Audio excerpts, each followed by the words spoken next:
Whenever you're down, you gotta find a way to get back up. Gotta weather the storm. For real. That's okay, that's okay. We'll separate till we pass away. That's okay, that's okay. Only salvation lasts forever. That's okay, that's okay. We'll separate till we pass away. Yo, boom, boom, more bones in it. Or the yalla go on some more ounce in it. Yo, boom, boom, more bones in it. Or the yalla go on some more mouth in it. Boom, boom, more bones in it. Or the yalla go on say no, no. His government name is Bruce Earl, but the world knows him as Classick B. He hails from Grand Spen, St. Andrew, Jamaica, and migrated to Canada at the age of 9. He's a singer, songwriter, and producer, and his sound is a fusion of reggae, dancehall, and hip-hop. It's my pleasure to welcome Classick B to Reggae Bits and Pieces. Welcome, Classick B. Thank you for having me. D-Lit, thank you.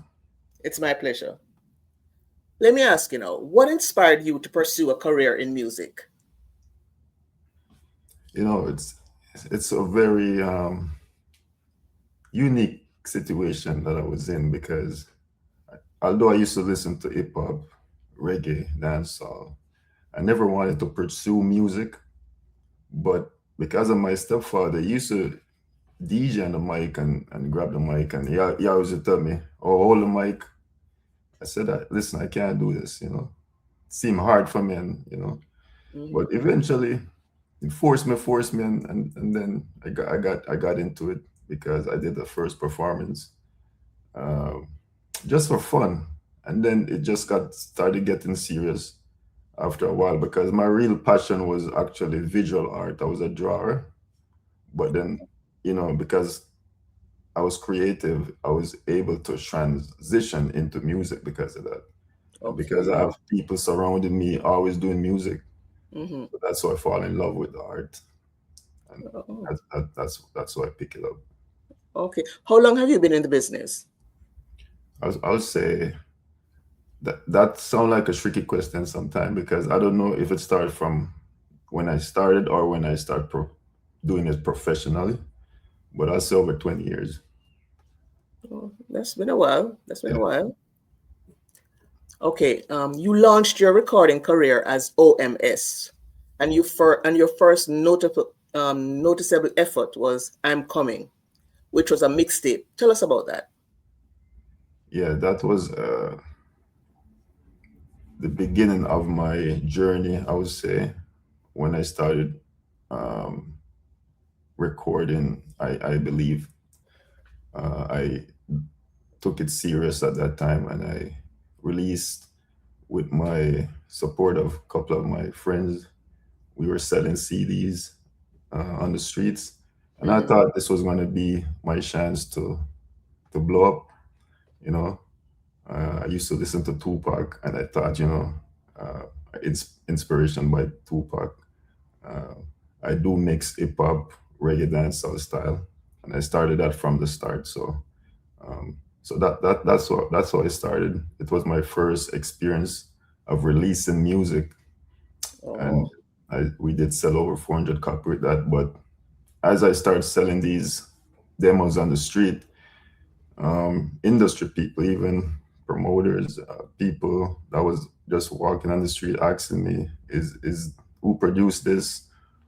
Who do I have do I own the beats? Do I register this?" And I realized that I didn't register anything. I didn't own any beats.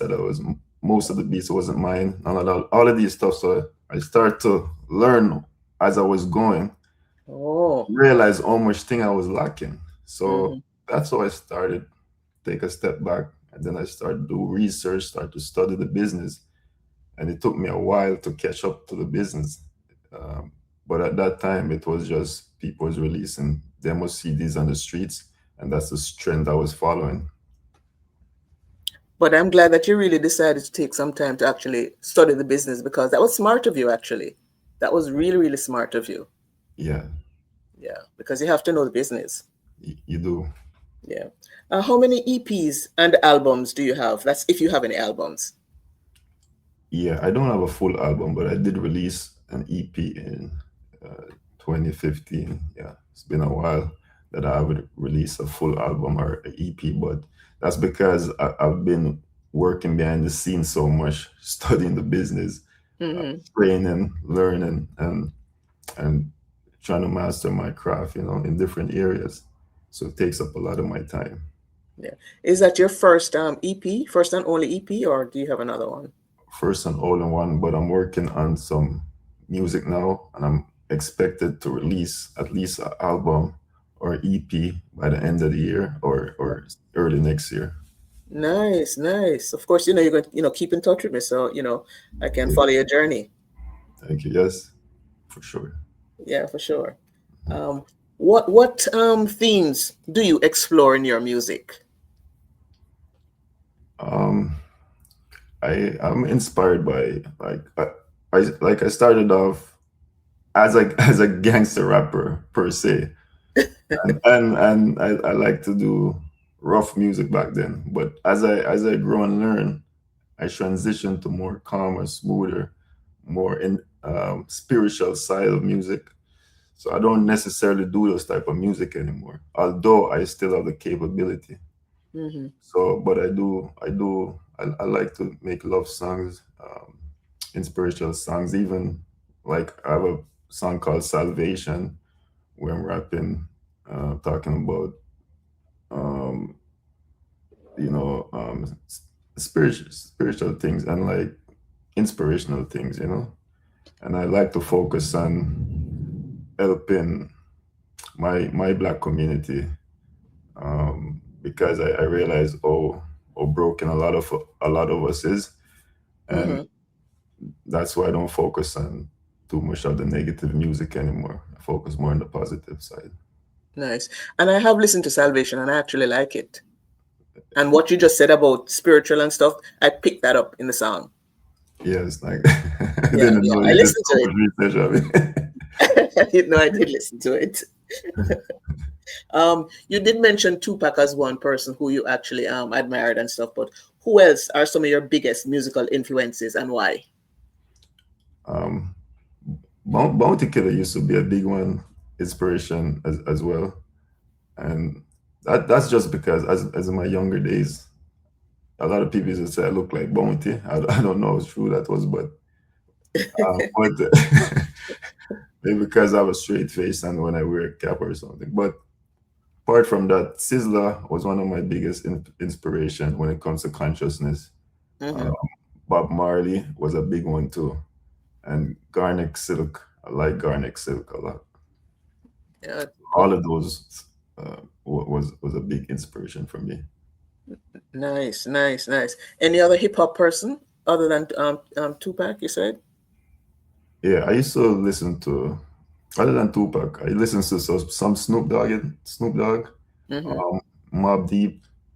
I listen to all music, but those are what inspired me most. I do most. Biggie as well, especially later on in the years. Biggie more. I really appreciate Biggie later on because I remember the beef going on with Tupac and Biggie, and it was Yeah, almost like, yeah, you have to be on one side or the other. It was that's pretty true. tough. Yeah, that's true. And Biggie really, really spat some serious lyrics though.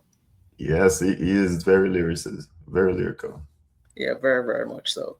Yes.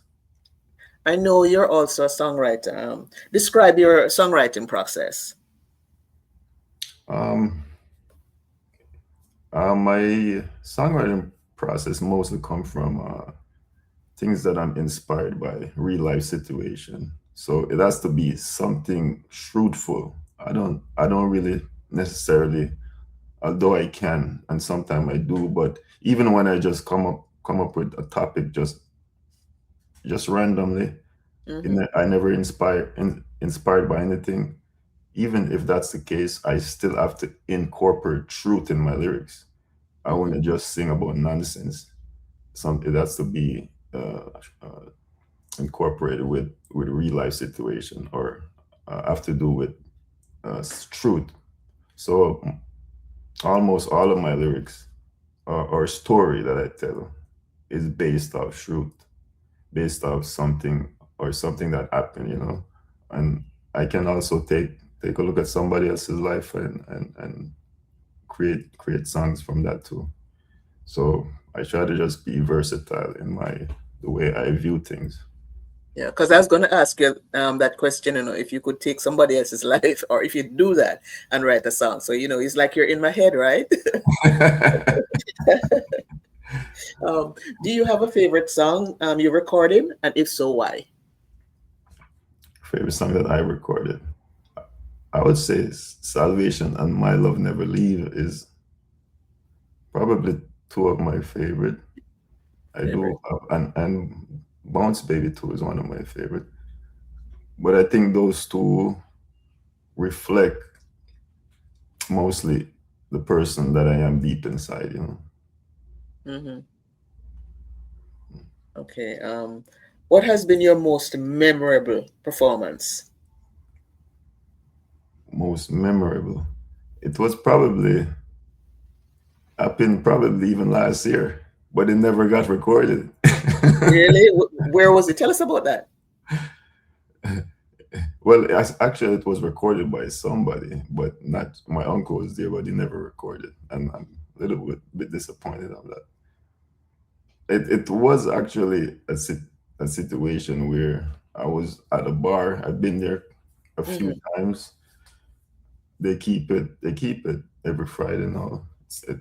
It's somewhere. I don't know the exact location, but somewhere in Toronto, on Dufferin Street. But the it was a sit because I did perform, as I said, there a few times prior to that. But sometimes the artists, they would like to hog the mic. They don't want to give it up, right? And there's something about artists is that they just love hogging the mic. They don't like to give it. Mm-hmm. And I had the mic in my hand. Mm-hmm. The DJ and the mic to me, and then this guy from come out from nowhere. I know who he is. I don't know if you want me to call names, but I know who he is. But he took the mic from me as I'm about to sing, and I know this guy. I don't know him well, but I see him around. Mm-hmm. So maybe he thought I was just a rookie, and he can just do what he wants. Mm-hmm. So after he took it, because I was about to sing a cover song of Garnet Silk. So after he took it, he did a full song, his full song um without acknowledging that he shouldn't have done that. Mm-hmm. And I was standing right there when he was doing, and then as he did one verse, and I reached out back for the mic, and he didn't give me the mic until he was done his song. So I kind of found that this was to be disrespectful. Mm-hmm. But I didn't do anything. I just held that in the background. And then after I did perform my Garnet Silk song and come in with, I think it was bless me, mighty Jaja, bless me. Oh. So that Oh. they can't curse me. So after I sang that one, I see, everybody was listening and focusing on the performance. And then I did a couple more songs after that. There was other artists there too as well. And then the same scenario, almost the same scenario, played out again with one of the other artists that was there, and he was rapping in my face. So I was trying to get the mic from him because like they like to hog mic. Mm-hmm. Yeah. Somebody asked me for the mic, I would give it to them, no problem, almost in an instant. Yeah, right? Because if I'm doing a song and somebody reach out, I'm not going to do another song and another song. That's how they are. They don't want to pass around the mic. So almost the same situation played out. So I decided to just take it upon myself and let them know that's not really cool. So I did a diss track on the spot. On the spot. I created a scenario where I did a diss track, and they all understood it. and there was this girl in the crowd. She's like, "Wow!" Because what I did, it was a wow, because I created the scenario in my head off the top, and then also I back it up with one of my songs. Wow. So that's what I did. Wow. So I can understand why it was memorable for you. Yes, yes. And I spin around because I do have some dance move. So I spin around on one foot. So it looked like I was spinning like this, just like that. And then I spin back around while I was doing it. So it was pretty memorable. Oh, you did a Michael Jackson move. No, not like it's more of a break dancing move, I would say. Teasing. So, but it was part of my performance. Yeah, nice. Yeah. I know you visited Ghana recently. That was your first time in Africa. Was it music related? Yeah, some of it. I did go because my sister was going with her husband, and she asked me if I wanted to come. But because Ghana was one of my spot to go, I decided to go with them. And there is an artist that I was linking up with prior to that for over a year. So his name is Badman Baba. Shout out to him too, because he's also an upcoming artist from Ghana, and he wants to link up with me. Yeah, so I wanted to do a video there, but I didn't have enough time. So I told him next time we'll shoot a video. We did meet a couple people there as well that's in the business. One of them is a good video guy. So I nice. some more things there when I go. Nice. Spreading your wings, right? Yes, for sure. How do you balance your roles as a singer, songwriter, and producer? It's interesting because it's a good question. Because I balance it by just trying to stay focused on the task at hand. I don't try to overwork myself, because overwork, you get burned out. So I try to just take it one step at a time. If I focus on producing now, I will kind of wait until I produce a beat instead of rushing to something else. If I focus on the lyrics, because I could build the rhythm first or the lyrics first. If I build the lyrics first, then I got to produce the beat around the lyrics. If I build the beat first, then it's easy to do the lyrics as well. So I think how I balance this is just taking one step at a time. Yeah, and hopefully none of the three sections suffer, because to be a singer, songwriter, and a producer, that's a tall order. It is. It's true. And that's why the more things you do, the more time you have to put into it. Right. It requires more time because you're doing more. Right. Who are some of the artists you've produced?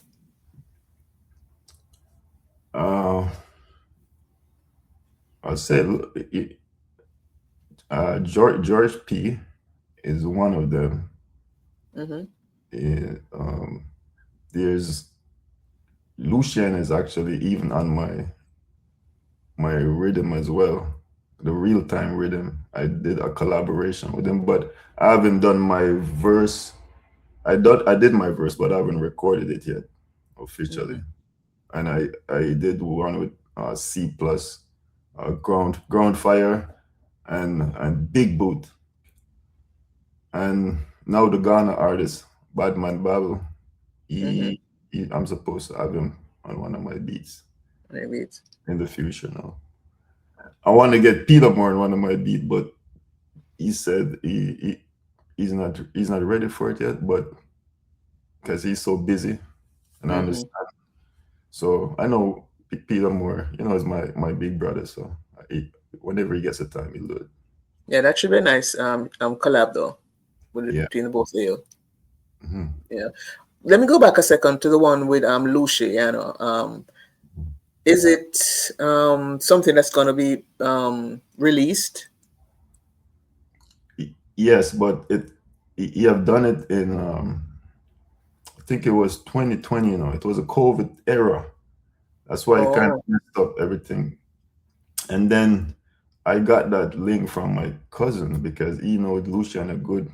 His name was Jamaic, but hmm. um he died before me and Luciana collaboration could have been completed. Uh, Oh, and I never met Luciana in person, but I've spoke to him on the phone. I don't have his contact, but his contact was through my cousin, and because he died over a year now, and then oh, his wife followed suit around 6 months after. okay. So it was a big loss, and then Yeah, that's how I. But I know that I plan to get it done and release. yeah. It's, hopefully I could get back in touch with him so we could do the video. That would be nice, man. Really nice. Yeah. And he Okay. sounds good on it. It's a good song. That's nice. And it'll be good for you too, you know? Yeah, for sure. Yeah, It's a good look. of course. And I was even supposed to get Sizzle on the rhythm too, and that didn't work out because I sent money to Jamaica, and Jamaicans are not usually trustworthy. It's hard to find somebody trustworthy, so they just run after the money. Oh, that's unfortunate. Yeah. But keep pushing, man. Keep pushing. Yes, I am. Tell me something. How do you promote your music and connect with your audience? Um, Social media is the main platform I do it, Mm-hmm. but I haven't been consistent over the years on social media. I mean, social media haven't blown up for that long either, but it's a thing right now. So, but I'm more consistent now, and as I said, because I've been focusing in different areas, I needed to improve my art and my craft. So, and I'm also balancing my lifestyle, my family with my daughter Mm-hmm. as well. She's also a singer too, and hopefully Oh, one day she'll be in Reggae Bits and Pieces. sure, for sure. We'll highlight her, man. You just let me know when you're ready. Yes. That's nice. All right. How do you handle criticism, right? And feedback on your work? I try to look at criticism as something to learn from. Um, I think I angle it pretty well because I understand that it's somebody else's opinion. But how I judge it is if I can learn the business, if I can learn where they're coming from, if I can see any cracks in their statement, Mm-hmm. um, I try to understand more about what they're saying instead of just jumping and saying having a negative reaction. I try to understand where they're coming from, and if I can see the holes or anywhere that I can improve, then I will. But if Mm-hmm. I can't really see any holes in what any cracks in what they're saying, then it could be the other way around because a lot of people it can be constructive criticism, but criticism can also be to break you as well. Yeah, So, but you have to be mentally strong in this business and understand that the good and the bad is going to come. So true. it's how you deal with it. It's how you handle yourself. It's how you control yourself. That's true. That's true. That's true. Because ultimately it's going to be your choice on how you react. But make sure if you react negatively to their criticism, you can take the backlash as well. Like we say in Jamaica, you're back off abroad. Well, definitely, you have to have tough skin. Yeah. How do you stay motivated and inspired in a competitive industry? Mm. Another good question. Just knowing that I've been doing it for a while, and the more experience I get, the more I know how to navigate the industry.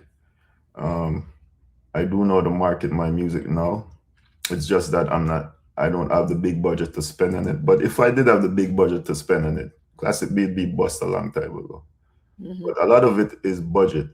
Even when you market online, um, you have to have the budget. Radio promotions and all of these stuff. It's all budget.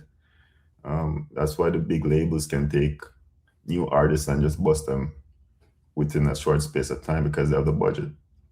The independent artists now, we have to do it more strategic. We have to collaborate with more people or um, get ourselves out there somehow, network a lot, and link up with people that can, like yourself, deal it to help us propel our career, put it out there more. So thank you for your platform. You're helping out. Yeah, thank you for saying that because as I said to you, off air, it's my passion, and I, really want to help emerging artists, to be exposed to the world. Yeah. Okay. What are your goals for the next few years in your music career?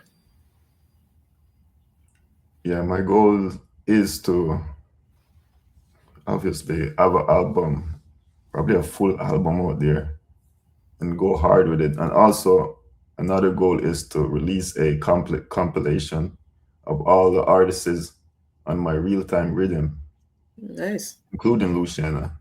All of them. nice. It's probably going to be 10 or more artists, including myself. All of us are going to be on that rhythm. And I plan to push all of those songs. Oh, that's a good goal. Yeah. So, all right, Classic B. Is there anything you'd like to say to the Reggae Bits and Pieces family in closing?